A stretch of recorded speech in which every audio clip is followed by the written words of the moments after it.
So, where does the title come from? Driving lessons from a journeyman. That's a long story. I'll try and condense it down as much as possible. So, about 2001, I was involved in a near fatal car accident. The car I was in flipped off the road, two full rotations. I didn't even have a seatbelt on at the time because it was broken. Famous last words, we set off and I said, Steve, your seatbelt's broken, mate. He said, oh, don't worry, it's not like we're going to crash or anything. Yeah, okay.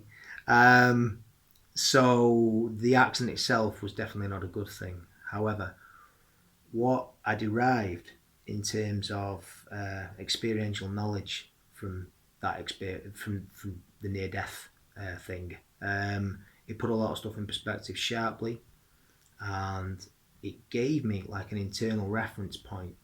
And from there, I could start to really sort of internalize a lot of the teachings that I'd already received through my instructors in the martial arts and through my own sort of reading into philosophy and whatnot.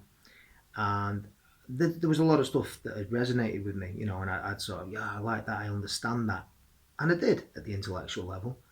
But until I had that personal experience, I couldn't really truly sort of internalize it, you know. And the accident gave me that.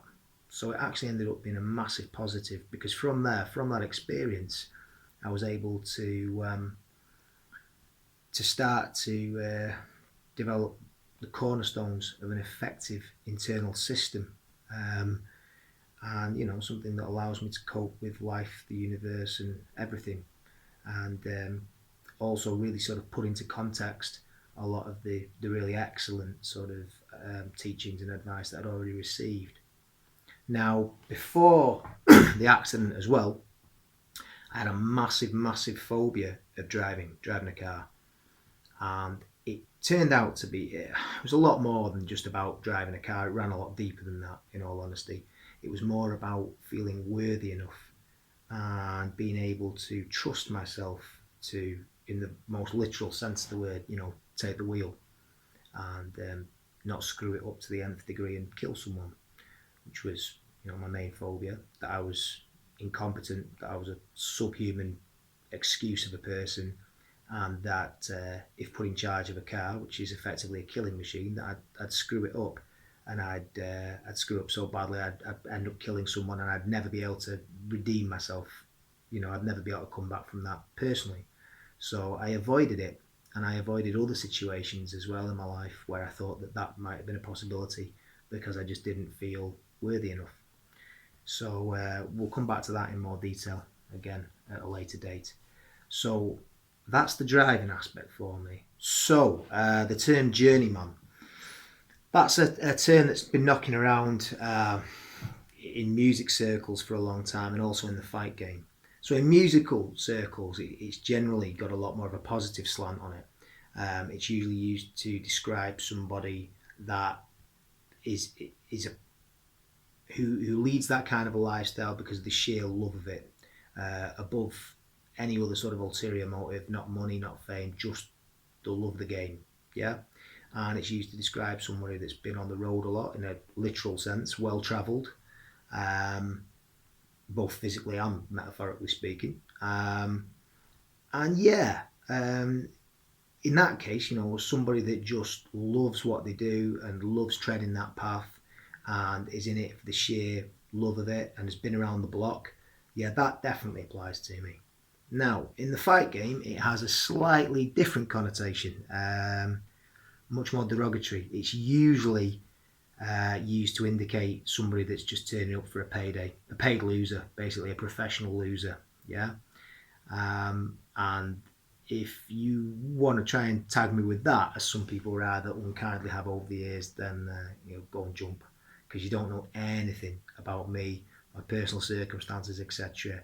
And as much as people might want to slag me off, the fact is I competed at a really, really high level as an amateur and a professional, certainly at a solid domestic level and internationally, yeah, in amateur and professional kickboxing, in a little bit of pro MMA and tons of unlicensed boxing. And I've been in there with world champions. I've beaten world champions, just never on the day that they were champion, such is the way. Um, So, did I set the world on fire? No, no, I didn't. And probably should have, could have even. But would have, should have, could have, doesn't matter. The proof's in the pudding. What's done is done. Now, by anyone's standard, I've more than held my own at a really high level, and that's not easy to do in itself. You know, um, and I'm certainly not someone that turns up to take a payday. Take a dive, whatever. No, hell with that. No way. Never, ever, ever lump me in that category. No way. Yeah. Is it fair to say that despite my best efforts, I've probably ended up as another? Yeah, that's probably fair to say. That's probably fair to say. Is it fair to say that I've underachieved? Again, I'd say that's fair. Not through any fault of my own. I can sit here and believe me, I've had a couple of near-death experiences to contemplate this, and I know for a fact that I've given that my all, and to this date, that's what I've had. That's what I've had in the tank. I've spent most of the last half of my life battling my own quite severe mental illness, depression, anxiety, you name it. Um, and the fact is, I was rarely ever in a ring or a cage fighting just one person. It was always a handicap match of my own devising, because I spent most of the time, battling that. And I know everyone does to an extent. It's just I think that some people's internal programming is a little more favourable than others, and good luck to them. And some people maybe just handle that better than I did. I look at someone like Tyson Fury, absolute top of the game, but suffers from serious depression. It's just mind blowing. So I'm not making any excuses. It's just an honest picture of who I am, of where I am. There you go. So no, I don't think I deserve the term journeyman in the negative sense of the word. Um, but I think in the old bluesman sort of tradition, asking someone that's been around a while, and just does it for the love of it. Yeah, that's absolutely fair. So again, the whole thing is tongue in cheek. Yeah, whether it's the journeyman aspect or whether it's the horrible analogies that you can make between driving and life itself. The road of life, the journey of life, taking the wheel, all that horrible cliched daytime TV crap. It's not what I'm going for, but yeah, there's a deliberate element of that in the title because I don't take myself too seriously, and I absolutely don't suggest that you do either. So that's the short explanation, would you believe, as to where the title comes from. So there you go. There's a few minutes of your life you'll never get back, but hopefully you're going to enjoy the content on this channel when it kicks in. And don't be me.